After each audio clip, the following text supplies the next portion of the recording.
Hey guys, Dole here with Dole's Basement Records. How's everyone doing? Before we get started, album of the day, Elvis Costello, My Aim Is True. Check it out, great album. Actually, the anniversary was yesterday, or a day before. Today's Sunday, so I think it was Saturday or Friday. I think it came out in 76, 77. Not 100% sure, but alright, moving on. This is going to be kind of an episode. We're going to kind of do a little debate, kind of like you ever watch that metal show, kind of have like an album versus album. And this is between two bands that reformed. They both had massive bands. One was through like the late 80s through the mid 90s. Another one was in the 90s that just blew up. And they broke up. And then they reformed with other big bands that also broke up. And then those two bands, one became AudioSlave, the other became Velvet Revolver.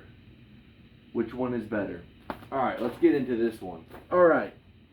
So, AudioSlave came out in 2001. And in 01, I'm 12 and 13. I'm in middle school. 7th grade in 2001. They came out 2002. So most likely, I was either still in 7th grade or possibly 8th grade.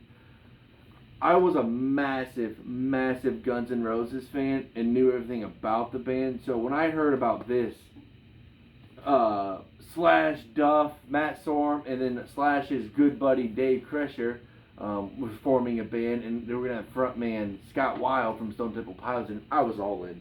I was, oh man, as a 13-year-old man, like seriously, I wish I had some pictures of my old rooms, man. I had so many posters of Slash, even just tons of pictures of just him in magazines, printed off my dad's printer in color, which I remember getting in trouble for printing so many pictures. Because, you know, back then, a color cartridge, man, probably like $100 back in the early 2000s, and me just having like the whole page, you know, filled out in color, and so that cartridge didn't last a month.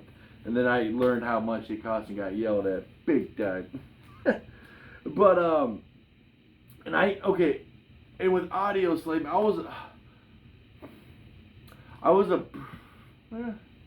was just now, I think maybe several months before I heard of this band, I was getting into Rage Against the Machine. I remember just listening to Battle of Los Angeles and the Evil Pyre.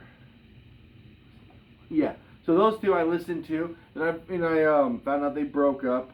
I don't know when they broke up from the front man, but then I came across AudioSlave that had all the guys from Rage Against the Machine and some guy named Chris Cornell. And at that time, I've heard of Soundgarden. I know I heard like Black Hole Sun. I think that might have been it. I'm trying to think of if I did know any of the other songs, it was maybe one or two more. I can't remember. Yeah, I'm gonna say it's probably just that song I would always hear on the radio. And then I never put two to two together for a while. And then I found out, holy shit, that was the guy from Soundgarden. But I still remember buying. I don't remember buying this CD in the store, unfortunately. I do remember buying this one at Barnes and Nobles.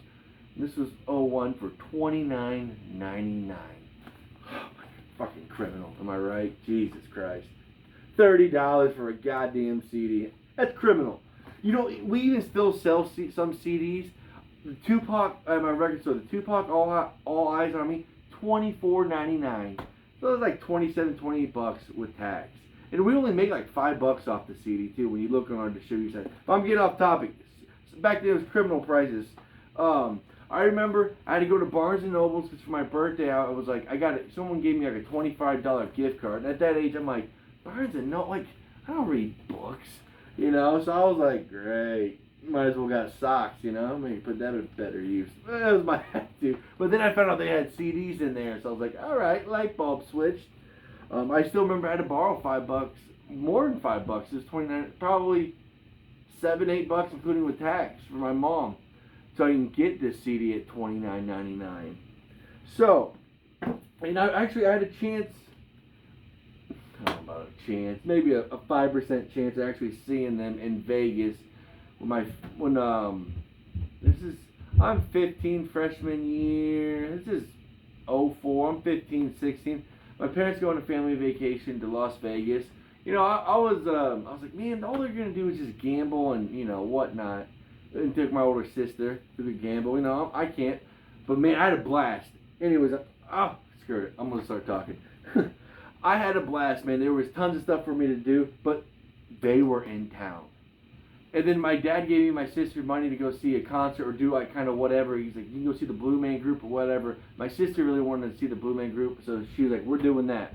And I'm begging and I'm pleading. I'm like, please, this is like once in a lifetime opportunity. I'm begging you. Because Blue Man Group and Velvet Revolver is the same night. And, my sister just bought the tickets, was buying the tickets. Like, this is bullshit, man. And plus we were in the last row, And then I remember, on the train, there, I was just like, I don't know if it was a train or a bus. I don't, it was so long ago. Whatever. I feel like there's a little train that kind of goes around the strip. Remember, I'm 33, so I'm 15, 16, so it's been a while. But anyways, and finally she's like, just quit complaining. And then I'm like, you know what, I need to just shut up. I'm being annoying, I know. But I was bummed, and then we get there, I'm kind of having a good time. And then the Blue Man Group comes on. Phenomenal show. I couldn't believe how great of a performance they put on. I still would have loved to see them. Never got to. But man, so back to the album debates now. Back then when I was younger, hands down would have said this album was the better out of any of their albums. But category-wise, is their two albums, there's their albums, AudioSlave all day. I definitely feel like AudioSlave has the better material. Even though I was obsessed with, was it Falling Apart, Sleether, that last, was it Loving the Alien? Yep, Loving the Alien. What other one was really good? Headspace, there's another great one. But, man, yeah, I went hard on both these albums. I definitely think AudioSlave has the better catalog of all their songs. I'm definitely rolling with AudioSlave on this one. Sorry, I was kind of all over on the topic, guys. It's just, guess I had to, I don't know, I had the way of talking tonight, I suppose. But, man, I think that might be it, man. As you can see, man, my cassette, I've been getting a lot more cassettes. I might actually do a back-to-back video. So I got a whole bunch of more cassettes. One of the best buys we've had cassette-wise, man. I couldn't believe some of these cassettes I was pulling out. Man. If someone asked me, he's like, man, you must listen to a lot of cassettes, or is it just nostalgia? Oh, it's definitely, I will listen, believe me, I do listen to some cassettes, but a lot of it's the other way. I love the way it looks, and I just want it, you want something, you want something. We've talked about it before, man. I'm a visual guy. I want my little music area. Even if I retire from music, don't want to listen to it, and I decide not to sell it, and I just decide to keep everything, I still love the way it looks. Even if I've never listened to another record, CD, cassette, whatever, retired it, done, I would still love to look at everything. I think it's cool. Yeah, that's me. Alright guys, so that's going to be it for this one. Have a good one.